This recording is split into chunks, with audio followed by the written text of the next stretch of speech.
De vuelta en Es Cuestión de Ley. Gracias por seguir en sintonía con nosotros, siendo las 4:37. Damos paso y la cordial bienvenida a nuestro siguiente invitado, Eduardo Gil, secretario general de Convergencia Sindical del CONATO.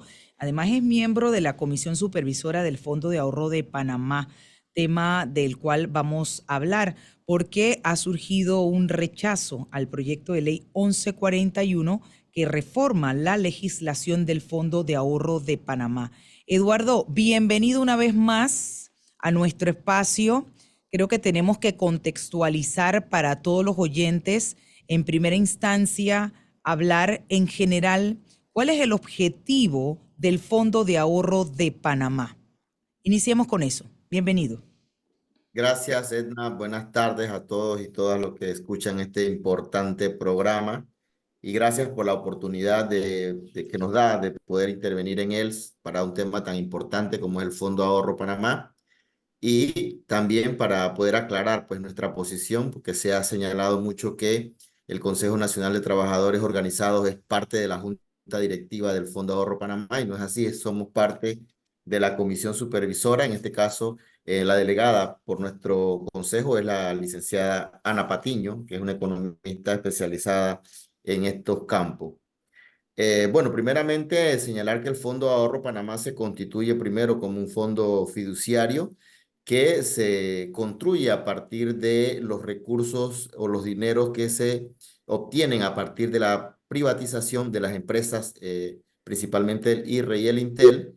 El 49% de las acciones que se venden, de estos recursos se constituye el fondo que se establece como un mecanismo de protección y de garantía al Estado ante diferentes situaciones, en especial para proteger o garantizar una situación social ante eventos de catástrofe o eventos que pudieran generar una situación delicada en el país o generar una desestabilización, principalmente enfocado en temas de desastres naturales o de otro tipo de crisis. Posteriormente se modifica este fondo, se constituye el Fondo Ahorro Panamá y se crea la posibilidad o se abre la posibilidad de que también este fondo pueda ser utilizado en casos de crisis económica, cosa que no estaba en la ley original de este fondo, y pues de una u otra manera se permite que el Estado cuente con estos recursos en situaciones catastróficas o situaciones de crisis. Y ese es el objetivo fundamental, salvaguardar a la población panameña ante estos eventos inesperados que puedan poner o generar una situación delicada para el país. Y creo que efectivamente uno de los usos que se le ha dado principalmente durante la pandemia demuestra lo acertado de haber constituido este fondo que permite ayudar al gobierno que esté en este momento a nivel del Estado, administrando el Estado, a fin de que pueda atender situaciones humanitarias o situaciones de crisis para proteger a la población en términos generales. Justamente en una entrevista que concedió el ministro Héctor Alexander, ministro de Economía y Finanza, señaló que existía esa ley y el objetivo, tal y como lo has señalado, que permitía tocar, sobre todo en la situación en que se vivió de pandemia. Sin embargo, señaló que nunca se tocó, pese a la pandemia, los fondos de ahorro de Panamá, y que existía en esta legislación una fórmula equivocada que daba lugar a que el fondo, en lugar de recibir recursos, había que fondearlos. ¿Cuál es la fórmula equivocada de acuerdo a la lectura de Eduardo Gil que contiene la ley y que es lo que están tratando de modificar, y por qué ustedes están en desacuerdo con esto? Bueno, en primer lugar, hay una situación de principios. Como señalaba al inicio, el sector de los trabajadores no tiene incidencia directa en las tomas de decisiones sobre dónde se pueden invertir los recursos del Fondo Ahorro Panamá para generar algún tipo de dividendos o de ganancias o para crecer efectivamente este fondo. Y por lo tanto, nosotros solamente cumplimos una especie de revisión posterior, es decir, ahora que cerró el año fiscal 2023, es que el CONATO tiene una posibilidad a través de la comisión supervisora de evaluar lo que actuaron durante el año. No es un control previo, no es una fiscalización previa, sino posterior a verificar si en efecto se ha actuado de buena forma o si se han rendido los objetivos, se han alcanzado los objetivos.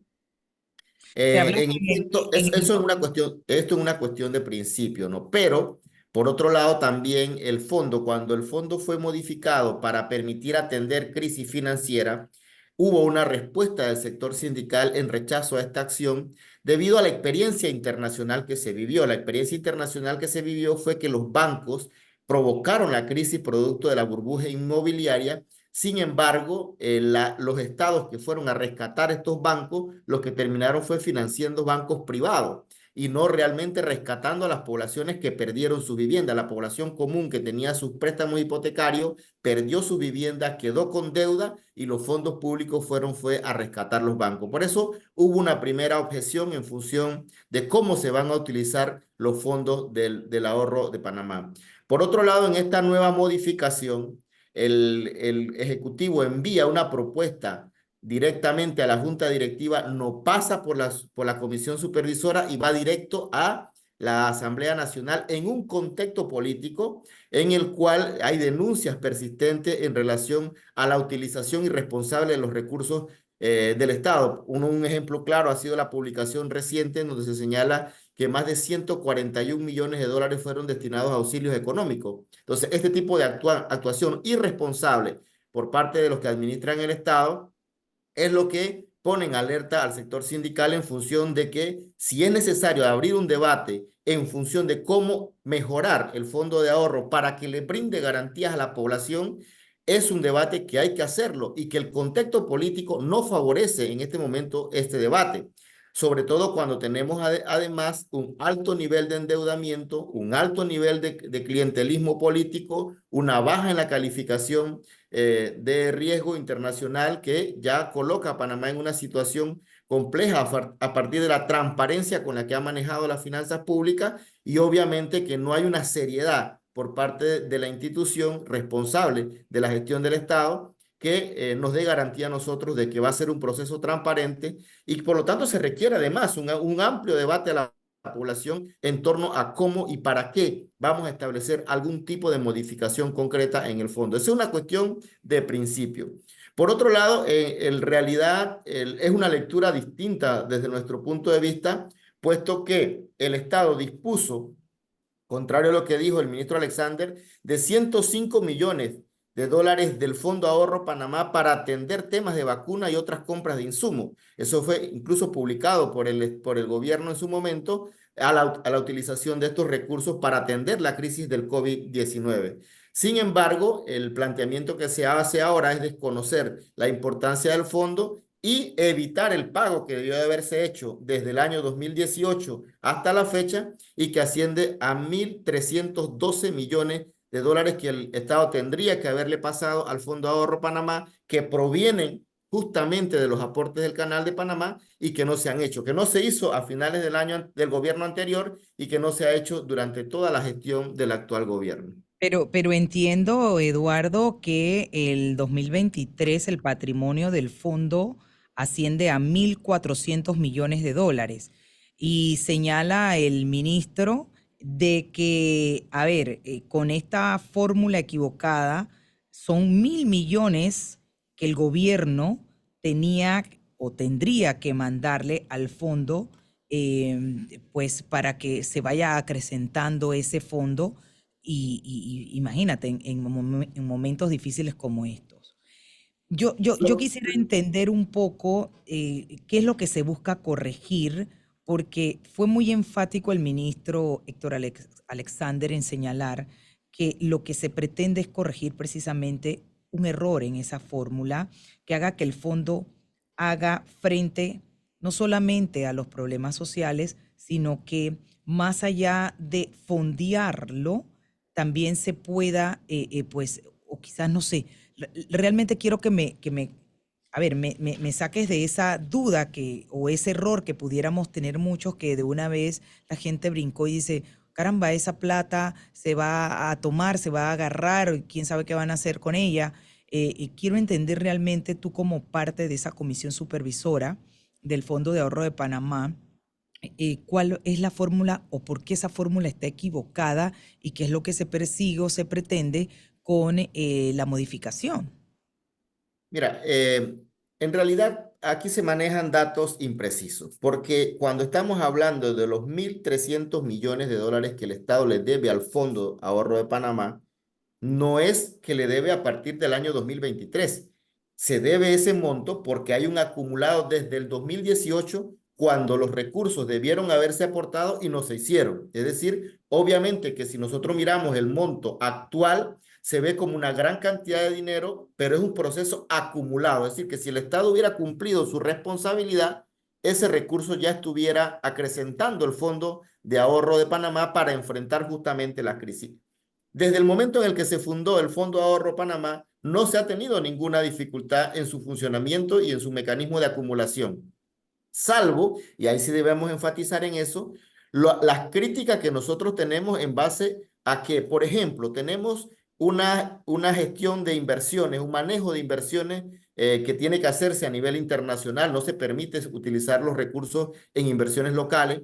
Sin embargo, estas personas o estos entes financieros que se encargan de hacer estas inversiones, aun cuando puedan invertir de manera desacertada y no producir una rentabilidad en los fondos, siguen cobrando sus comisiones anuales. Yo creo que eso efectivamente es un tema que hay que reformar en la ley, algunos de los aspectos en los que hay que prestar atención, porque no podemos seguir pagando comisiones para la administración de fondos que no nos están reportando ganancia alguna. Sin embargo, en el año 2023 sí se produjo un excedente de esas inversiones a partir de la gestión que tuvieron estos gestores de inversiones. Por otro lado, el mecanismo de que Panamá pueda utilizar, esa es la esencia de este fondo. Cuando el ministro dice que no se puede utilizar en términos de crisis, eso es incorrecto porque el fondo está constituido justamente para que el Estado pueda utilizarlo en momentos de desastre, de crisis, de situaciones como justamente el COVID-19, el Estado podría utilizar efectivamente estos recursos. Por lo tanto, no hay tal error. El error puede ser en el hecho en que la administración pública, la gestión de la deuda del propio gobierno de Panamá nos ha llevado a una situación que entonces el nivel de endeudamiento y del crecimiento económico le está sobrepasando los límites de responsabilidad fiscal y ahora necesitan reducir sus niveles de endeudamiento para poder que Panamá se mantenga dentro de la ley de responsabilidad fiscal. Pero eso no es por culpa de la ley del Fondo Fiduciario, el Fondo de Ahorro Panamá. Eso es por culpa de una mala gestión pública, por la utilización irresponsable de recursos y por una estrategia fracasada en materia de inversiones o en materia de gestión de la deuda. Entonces, efectivamente, hay una situación compleja que enfrenta el país. Probablemente habrá que utilizar recursos del Fondo de Ahorro para salir de esta situación o para enfrentar la situación potencialmente de crisis, pero los mecanismos están instruidos dentro de la actual ley. No es necesario modificar la ley, salvo para permitirle a Panamá salir del embrollo que lo ha metido el gobierno en materia de la responsabilidad fiscal. Entonces es una reforma al Fondo de Ahorro Panamá para favorecer la actuación irresponsable de la administración pública en términos financieros. Entonces, este es lo que realmente está ocurriendo. Nosotros sí creemos que pueden haber aspectos que son necesarios evaluar en la ley. Ya decía un poco el tema de las inversiones, de cómo se gestionan las comisiones de inversiones, pero también la presencia de los trabajadores y de otros sectores dentro de la junta directiva. Porque, insisto, nosotros somos solamente la comisión evaluadora. Bueno, nosotros lo decimos como Consejo Nacional de Trabajadores Organizados. Yo propiamente no soy parte de la comisión evaluadora, pero somos parte del consejo que le da seguimiento a este movimiento de las inversiones del Fondo de Ahorro Panamá una vez al año. Entonces, efectivamente, nosotros no creemos que la situación actual que vive sea responsabilidad del Fondo de Ahorro. No es responsabilidad del Fondo de Ahorro, es responsabilidad de la gestión de las finanzas públicas y de la deuda. Y se quiere utilizar el fondo para encubrir esa mala actuación de la deuda, porque otros países no tienen este fondo. Entonces, si los países se endeudan más allá de su capacidad, no es responsabilidad de tener o no una reforma en el fondo. Es justamente por la mala práctica de la gestión de los recursos públicos. Eduardo, ¿has tenido la oportunidad y el acceso al proyecto de ley 1141? Sí, correcto. Nosotros tenemos, y de hecho hay una preocupación adicional en esta nueva redacción del artículo 3 de la ley, o la propuesta para reformar el artículo 3, que establece, por ejemplo, un aporte mínimo anual de 200 millones de dólares del presupuesto del Ministerio de Economía y Finanzas, que sería transferido a partir de la vigencia fiscal del 2025 hasta la vigencia fiscal del 2033. Esto es decir, nosotros vamos a especular de que el Ministerio de Economía y Finanzas va a sacar de su presupuesto 200 millones de dólares para transferirlo directamente al FAP. Pero cuando tenía que haberlo hecho directamente de los aportes del canal, no lo hizo. Es decir, el canal le transfiere al Ministerio de Economía y Finanzas los recursos. Una parte de esos recursos que ya está establecido en la ley, automáticamente tenía que transferirlo Economía y Finanzas a el Fondo de Ahorro de Panamá. Es decir, los dineros estaban, el canal se los entregó. Lo único que tenía que hacer el Ministerio de Economía y Finanzas era tomar esa parte del dinero que le correspondía al fondo, no la totalidad de los aportes del canal, la parte que establece el artículo, y transferirla, y no lo hizo. Si teniendo el dinero, teniendo la fuente de financiamiento, el gobierno no hizo la transferencia de los recursos, menos garantías tenemos ahora de que se especule que a partir del presupuesto de la economía y finanzas se haga la transferencia de estos recursos. ¿Esto qué quiere decir? Que si durante todos estos años el gobierno no cumplió con lo que ya estaba establecido en la norma, no existe ninguna garantía de que en adelante esta norma se vaya a cumplir. Es decir, están vendiendo, como diría el dicho común y corriente, pajaritos preñados, porque esto va a ser letra muerta, efectivamente, una vez se establezca de esta manera. Y por otro Bien. lado, también el numeral 3 de este artículo reformado señala fondos provenientes de la venta de las acciones de empresas mixtas propiedad del Estado. ¿Esto qué quiere decir? Que probablemente estén pensando en terminar de vender las acciones de las empresas mixtas. Es decir, la privatización total se coloca encima de la mesa nuevamente con la redacción del numeral 3 del artículo reformado, artículo 1, que sería la reforma del artículo 3 de esta ley. Eduardo, ya el tiempo me alcanzó, me quedan un segundo, en un segundo para concluir y cerrar. Entonces, ¿cuáles serán las acciones que ustedes van a emprender para que no avance este proyecto de ley del cual ustedes pues están rechazando? Nosotros este jueves a las 10 de la mañana iniciamos movilización hacia la Asamblea. Quiero decir que la Comisión Evaluadora en consenso aprobó una nota para solicitar el retiro de este proyecto de ley, porque a pesar de que la Comisión Evaluadora es una comisión todavía muy reducida, en donde hay poca participación de la sociedad civil y del resto de la organización del movimiento social, aún así esta comisión llegó a un consenso de solicitarle a la Asamblea el retiro del proyecto de ley. Por lo tanto, nosotros nos vamos a estar movilizando. No queremos un madrugonazo electoral en abril, a unos días de las elecciones, y que se pretenda encubrir la falta de la gestión pública con una modificación que pueda poner en riesgo los recursos que son de las presentes y futuras generaciones de panameños y panameñas. Me quedo con eso y agradezco una vez más a Eduardo Gil, secretario general de Convergencia Sindical del CONATO, y además es miembro de la Comisión Supervisadora del Fondo de Ahorro de Panamá, por compartir con nosotros sus análisis y comentarios con respecto a este proyecto de ley 1141 que persigue la reforma de la legislación del Fondo de Ahorro de Panamá. Eduardo, siempre un gusto conversar con usted. Que tenga buena tarde. Se cuida. Gracias, Un abrazo a igual, la saludos. distancia. 4:56 minutos. De esta manera damos por concluida nuestra